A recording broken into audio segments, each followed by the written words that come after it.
নমস্কার, আপনারা নিশ্চয় সুস্থ আছেন, ভালো আছেন।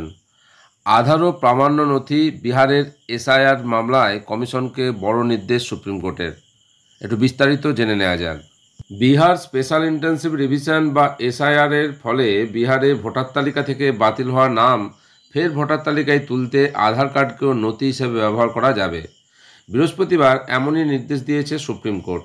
শীর্ষ আদালত এদিন বলেছে, রাজ্যের ভোটার তালিকা থেকে যাদের নাম বাদ পড়েছে তারা এই বাদ দেওয়ার বিরুদ্ধে তাদের আধার কার্ড জমা দিতে পারবেন। এর আগে নির্বাচন কমিশন আধার গ্রহণের বিরোধিতা করেছিল, যুক্তি দিয়েছিল যে এটি পরিচয়ের প্রমাণ হতে পারে, তবে এটি নাগরিকত্বের বৈধ প্রমাণ নয়। অন্যান্য রাজ্যে ভোটার তালিকার বিশেষ ইন্টেন্সিভ রিভিশন বা এসআইআর অনুশীলনের জন্য আধার একটি যোগ্য নথি হবে কিনা তা এখন স্পষ্ট নয়। আপাতত নির্বাচনমুখী বিহারে যাদের নাম ভোটার তালিকা থেকে বাদ পড়েছে তাদের জন্য আধার একটা বিকল্প প্রমাণ। অন্তর্বর্তীকালীন আদেশে বিচারপতি সূর্যকান্ত মহাশয় এবং বিচারপতি জয়মাল্য বাগজির বেঞ্চ নির্বাচন কমিশনকে এসআইআরের পরে বাদ পড়া ৬৫ লক্ষ নামের তালিকা এবং বাদ দেওয়ার কারণ প্রকাশ করতে বলেছে। আদালত বলেছে, এই তালিকাগুলি বিজ্ঞাপনের মাধ্যমে প্রচার করতে হবে যাতে লোকেরা সংশোধনের জন্য নির্বাচন কমিশনের কাছে যেতে পারে। বিচারপতি কান্ত আদেশটি পড়ে শোনানোর সময় বলেন, তালিকা থেকে বাতিল ব্যক্তিরা তাঁদের আধার কার্ডের কপিসহ আবেদন জমা করতে পারেন। ভোটার তালিকা পর্যালোচনা অনুশীলনের জন্য নির্বাচন কমিশন যে 11টি নথি অনুমোদন করেছে সেই তালিকায় আধার ছিল না। আবেদনকারীরা যুক্তি দিয়েছিলেন যে এটা লক্ষ লক্ষ মানুষকে, বিশেষ করে সুবিধাবঞ্চিত অংশের মানুষকে অসুবিধার মুখে ফেলবে।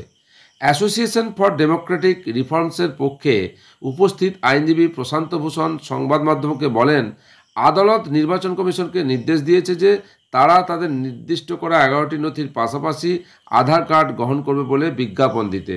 এর আগে সিনিয়র আইনজীবী কপিল সিব্বাল এবং অভিষেক মনু সিংভি যোগ্য নথি থেকে আধার কার্ড বাদ দেওয়ার বিষয়টি তুলে ধরেছিলেন। আদালত তখন আধার আইনের 9 নম্বর ধারার দিকে ইঙ্গিত করেছিলেন, যা স্পষ্ট করে বলে যে এটা নাগরিকত্বের প্রমাণ নয়। বৃহস্পতিবার শুনানির সময় বিচারপতি বাগজি বলেন, আধার পরিচয় এবং বাসস্থানের জন্য একটি আইনগতভাবে স্বীকৃত নথি।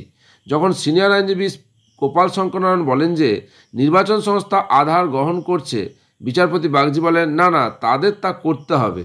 বিচারপতি কান্ত আরও বলেন, এটি একটি আইনগত বাধ্যবাধকতা, এটি অবশ্যই থাকা উচিত। অন্তর্বর্তীকালীন আদেশে বেঞ্চ বলেছে, আমরা ভারতের নির্বাচন কমিশনের বক্তব্য সংক্ষিপ্তভাবে শুনেছি। শুনানির সময় নিম্নলিখিত পদক্ষেপগুলিতে একমত হয়েছে। নির্বাচন কমিশন অন্তর্বর্তীকালীন ব্যবস্থা হিসেবে নিম্নলিখিত পদক্ষেপ গ্রহণ করবে। 2025 সালের তালিকায় যাদের নাম ছিল কিন্তু খসড়া তালিকায় অন্তর্ভুক্ত ছিল না, তাদের 65 লক্ষ ভোটারের তালিকায় জেলা পর্যায়ে ওয়েবসাইটে প্রদর্শিত হবে। আদেশে বলা হয়েছে, এই তালিকাটি খসড়া তালিকা থেকে বাদ দেওয়ার কারণ উল্লেখ করতে হবে। উল্লেখ করা হয়, সর্বোচ্চ প্রচারিত স্থানীয় ভাষার সংবাদপত্রগুলিতে ব্যাপক প্রচার চালানো হবে। এটা দূরদর্শন এবং অন্যান্য চ্যানেলে সম্প্রচার করতে হবে। যদি তাদের কোনো সোশ্যাল মিডিয়া হ্যান্ডেল থাকে তাহলে জেলা নির্বাচনী আধিকারিক সেখানেও নোটিশটি প্রদর্শন করবেন। বিহারের এসআইআর এর পরে যে 65 লক্ষ নির্বাচকের নাম বাদ পড়েছে তাদের ব্যাপারে সুপ্রিম কোর্ট যে সিদ্ধান্ত নিয়েছে এবং নির্বাচন কমিশনকে নির্দেশ দিয়েছেন তা আপনাদের সঙ্গে শেয়ার করলাম। আপনারা সকলে সুস্থ থাকুন, ভালো থাকুন।